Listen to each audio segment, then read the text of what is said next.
तुम खुद को समझा चुके हो कि मैं कोशिश कर रहा हूँ, लेकिन सच ये है तुमने अभी तक खुद को पूरा लगाया ही नहीं है। तुम्हारे अंदर दो वर्जन है, एक जो जानता है कि क्या करना चाहिए और दूसरा जो हर बार शॉर्टकट ढूंढता है, और हर दिन तुम गलत वर्जन को जीतने देते हो।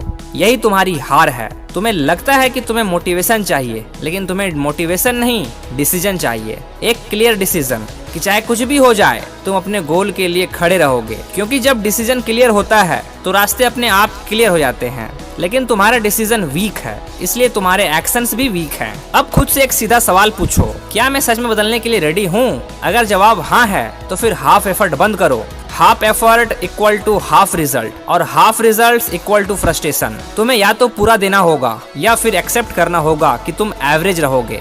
बीच का कोई रास्ता नहीं। अब एक कड़वा सच, तुम्हें दर्द से डर लगता है, इसलिए तुम आराम चुनते हो, इसलिए तुम डिले करते हो, इसलिए तुम खुद को पुश नहीं करते। लेकिन सुनो, दर्द से बचने की कीमत और भी ज्यादा है। आज का डिस्कम्फर्ट अवॉइड करोगे तो कल रिग्रेट झेलना पड़ेगा, और रिग्रेट सबसे भारी दर्द होता है। तो चूज करो, आज का पेन या कल का रिग्रेट। अब बात करते हैं कंट्रोल की। तुम कहते हो मेरे पास कंट्रोल नहीं है, लेकिन ये झूठ है। तुम्हारे पास कंट्रोल है, बस तुम उसे यूज नहीं कर रहे। तुम डिसाइड कर सकते हो कब उठना है, क्या करना है, किस चीज को इग्नोर करना है, लेकिन तुम डिसाइड नहीं करते। तुम फ्लो के साथ बहते हो, और जो लोग फ्लो के साथ बहते हैं वो कभी कहीं नहीं पहुंचते। तुम्हें डायरेक्शन चाहिए, तुम्हें कंट्रोल चाहिए। और एक और सच, कोई तुम्हें स्पेशल नहीं मानता जब तक तुम कुछ स्पेशल नहीं करते।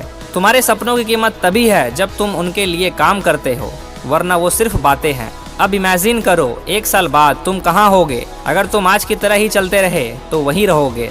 सेम सोच, सेम हैबिट, सेम लाइफ। लेकिन अगर तुम आज खुद को बदल देते हो तो 1 साल में तुम्हारी आइडेंटिटी बदल सकती है, और आइडेंटिटी बदलना ही असली सक्सेस है। क्योंकि जब तुम बदल जाते हो तो तुम्हारी जिंदगी अपने आप बदल जाती है। अब तुम्हें खुद से एक प्रॉमिस करना होगा कि तुम एक्सक्यूजेस बंद करोगे, तुम डिले बंद करोगे, तुम डरना बंद करोगे, और सबसे इम्पोर्टेंट, तुम खुद से झूठ बोलना बंद करोगे। क्योंकि जब तुम खुद से ईमानदार हो जाते हो तब तुम्हारी ग्रोथ शुरू होती है। अब एक्शन। सोचना बंद करो, प्लानिंग करना बंद करो, ओवर थिंकिंग बंद करो, बस काम करना शुरू करो। छोटा ही सही, लेकिन डेली एक्शन लो, क्योंकि कंसिस्टेंसी ही गेम बदलती है। और याद रखो, तुम्हारी जिंदगी किसी एक बड़े मौके से नहीं, हर दिन के छोटे फैसलों से बनती है। तो आज सही फैसला लो, अभी इसी पल, और खुद को उस लेवल तक पुश करो जहाँ तुम खुद को पहचान ना सको। तुम में दम है, लेकिन अब तुम्हें उसे दिखाना होगा।